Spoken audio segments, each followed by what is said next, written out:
מביט למעלה, משתלט עליי כישוף, והרוח מספרת שאני יכול לעוף, להרים את הידיים, לעצור את השעון, להלביש את הכנפיים בדמיון.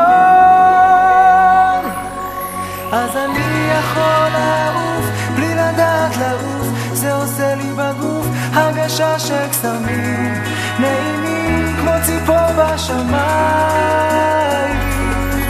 אני יכול לעוף כמו עלה על המים, לצוף אל איזשהו מקום, גם לכם מותר לחלום.